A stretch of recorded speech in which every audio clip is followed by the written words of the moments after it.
嘅一生一直都揾緊一個人，一個令你心動嘅人。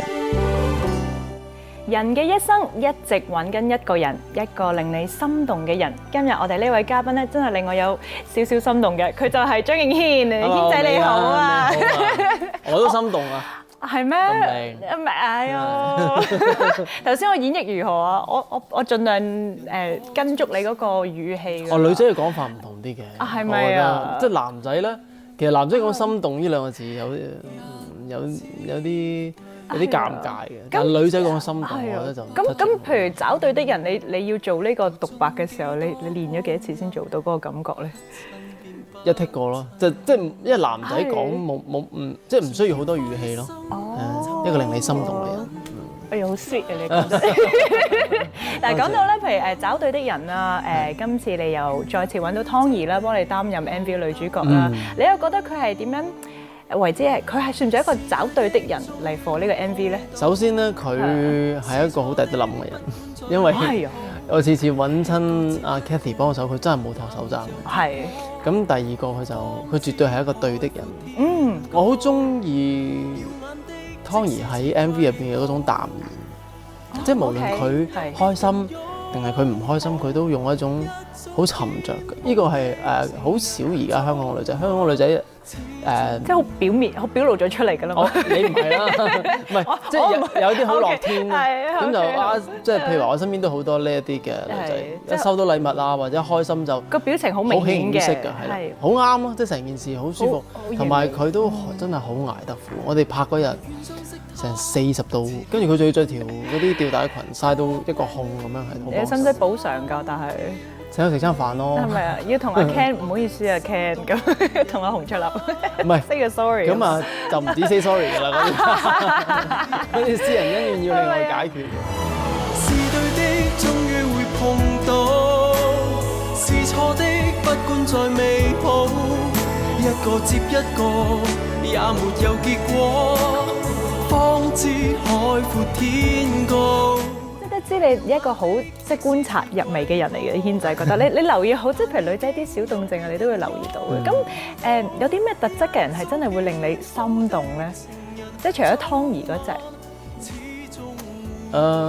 我諗最緊要獨立，係即係太 sticky 啲，唔得啊！即係我哋都即係要揾到一個心動嘅人，其實都好難嘅。即係一個人令你心動點解咧？佢身上面一定有你冇嘅特質嘅。啊，係啊，嗬！所以我應該係揾啲靜啲嘅。哦，因為你好好。我太嘈啦！如果建議你嘅分析嘅方法，喺綠草門口都未入嚟已經聽，唔好意思咯。喺走廊已經聽到你把聲。是對的，終於會碰到；是錯的，即係你人緣，即係好桃花旺。咁你不如即係我一起諗到阿軒仔側跟有啲咩好朋友咧？咁我就首先就諗到呢3位啦。就係龍虎豹啦，有呢個容祖兒啦、阿嬌啦同埋阿 Sa 嘅。不如即係講下同佢哋個交情係由幾時開始即係變深啊，或者係對佢哋嘅印象係點？我哋講下阿 Joey 先啦。我同祖兒開始嘅友誼係喺 TVB， 係一年TVB 嘅頒獎禮。容祖兒係一個好開朗，完全冇機心嘅一個女仔，好爽朗。咁我覺得好難得啊呢種緣分。我同佢一開始好似神交咁樣嘅，大家又冇乜話，我都冇佢電話嘅一開始嘅時候冇，即係冇聯絡。有啲距離啦，係啦。咁但係每一次見到嘅時候都有種好親近嘅感覺。後來先至明，原來佢係雙子座，因為我係水瓶座。係你兩個係注定係 friend 嘅。OK。咁到轉公司之前，咁我都有諮詢佢嘅意見。佢話其實你轉公司係你好大嘅一個人生嘅決定，不如你自己揸主意。但係如果你嚟，你唔使擔心，有我照住你咁。即係佢係一個好有義氣、好錫朋友嘅佢。咁阿嬌同阿 Sa 咧就係又係嗰個即係前後嗰個時期識嘅，都係嗰段時間。咁因為本身阿嬌同阿 Sa 同我嘅契姐夫即係阿炮哥，同炮哥炮嫂都好 close 嘅。咁佢哋又成日去佢屋企玩，咁所以成日都會見到佢哋，咁大家熟咗咯。同阿 Sa 嘅來往多啲，但係同阿嬌嘅感覺係微妙啲嘅，因為大家都係水瓶座，係同埋阿嬌係一個 sweet 到不得了嘅人，係，即係你見佢咁個樣好冰雪聰明咁，其實佢唔出聲，其實佢好單純啊，又即係我哋熟先咁講，即係蠢蠢地咁樣，係 sweet 嗰隻啦，係。阿 Sa 因為佢本身好硬淨，同埋因為佢係鐵板神算嚟，即係佢計完嗰啲數咧，你呃唔到佢啊，同埋佢即係揾，佢唔知喺邊度捐窿捐罅咧，佢揾到好多好經濟又實惠、質量又好嘅一啲，譬如酒店啊，所以變咗我哋有時去旅行去飛之前都會問佢諮詢佢嘅意見。佢慳阿 Sa 每一次見到我諗第三第四句，喂啊，唔好咁大使啦咁。OK 喎，佢好慳嘅，好知慳嘅個女仔。係啊，佢知道即係軒仔即係好受女士歡迎嘅。咁啊，除咗龍虎豹之外咧，仲有另一堆嘅女士嘅。呢張相咧就有胡培慧啦、Paisley 啦，同埋定欣啦。不如我哋講下佢哋兩個先啦。其實兩位咧都係識於微時。OK。定欣應該係啱啱入咗 TVB 冇耐一段時間。咁我嗰陣時有一首歌叫做《餘震》。咁就定欣幫我拍 MV，個導演都好有心機，咁就急救啊咁樣。你的吻像龍捲風吹過，怎可對抗這吸引？身貼身，如海嘯衝擊我，使我向下沉。再走近，是我完全難自禁。我諗任何一個識得定欣嘅人都會中意佢，因為佢實在係太冇殺傷力，佢又好識得關心人哋。咁反而 Paisley 咧，即係反而我家姐咧，佢家姐啊，佢家姐咧就辣嘅上海人。你小心啲講啊！阿炮叔會睇我哋嘅專訪嘅 ，OK？你小心啲啊！佢會逼埋炮哥一齊睇嘅。其實識佢嘅人都知道佢係一個好爽朗啊，佢都好，佢把口都好犀利噶嘛。好難，咁所以我當時好難想像佢哋係 friend 到，所以我好感恩，即係生命當中成日遇到呢啲咁好嘅朋友。係啊，即係你都講到話好欣賞一啲好即係肯講真話嘅人啊！我相信炮嫂都係一個。係阿仔啊，佢叫阿仔。阿仔啊，阿仔啊，你做咩今晚走音啊？你上勁歌做咩走音啊？你呢個頭唔好睇啊！好似啊！唔好意思啊，炮嫂啦，忍住我真係可恥啊！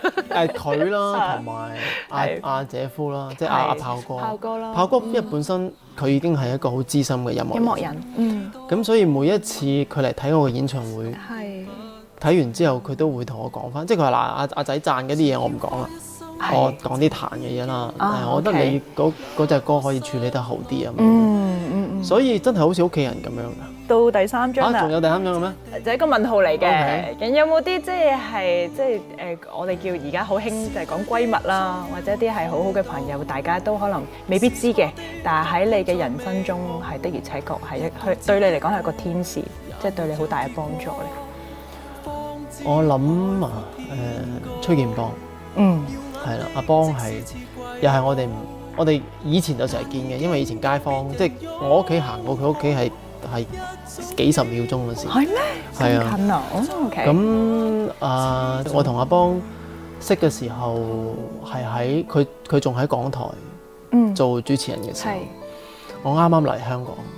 咁佢做過我好多個專訪，咁大家又好投契。後嚟到近幾年佢人生當中嘅一啲轉變啦，咁啊大家有機會再見翻嘅時候，都係好惺惺相惜嘅。同埋喺我事業上最唔順利嗰幾年，其實佢成日都幫我打氣，即係我住喺廣播道嘅時候，又冇乜嘢幕前嘅工作啦，唱歌又唔多啦。當時嘅收入咧就靠我喺 TVB8做主持啦，跟住我喺電台做主持啦，咁就兩份收入生活嘅。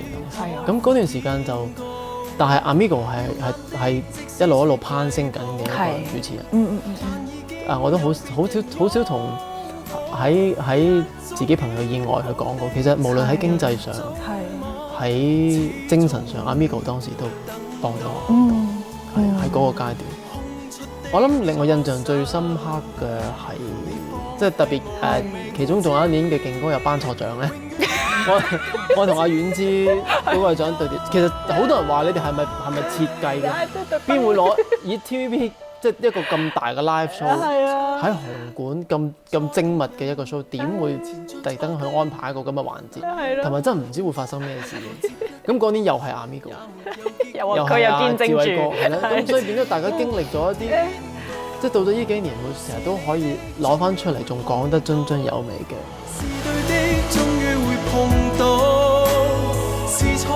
都睇到即係軒仔，無論係自己私底下啦，同工作上啦，都係遇到對的人啦。咁都知道即係嚟緊工作上，亦都係因為你側跟有好多幫到你嘅人，都知道工作上都排得好密。譬如講到係你嚟緊嘅廣州演唱會啦，相信你都期待已久咧，之餘都知道你擺咗好多努力同心思喺呢個演唱會度。因為嗰度係自己嘅家，係啊，即係覺得翻去好似一種叫做。即係內地有個 terms 叫匯報演出，即係好似翻到去交成績單咁。會唔會帶晒親朋戚友？翻去家鄉開演唱會都幾糾結嘅。點解？因為我啲親戚冇乜買飛嘅觀念，全部打俾我媽都係，可唔可以送2張飛嚟啊？咁但係你送俾佢，你又唔會送山頂位㗎嘛。係啊。我覺得內地而家有個風氣就係啲演唱會飛好貴，所以大家喺香港真係好幸福。係啊。咁所以。冇辦法，唯有係做好自己嘅，喺台上面將自己楊祖兒或者喺腳趾尾嗰忽嗰度力都要用埋，咁就做一個好 show 俾大家。好多謝軒仔今日嘅分享啦，希望你繼續喺無論係感情方面啦、朋友方面啦、家庭方面啦，同埋事業上咧，都永遠揾到對的人啦，同埋令我心動啊，永遠做嘅嘢。祝你都係。多謝你軒仔，thank you。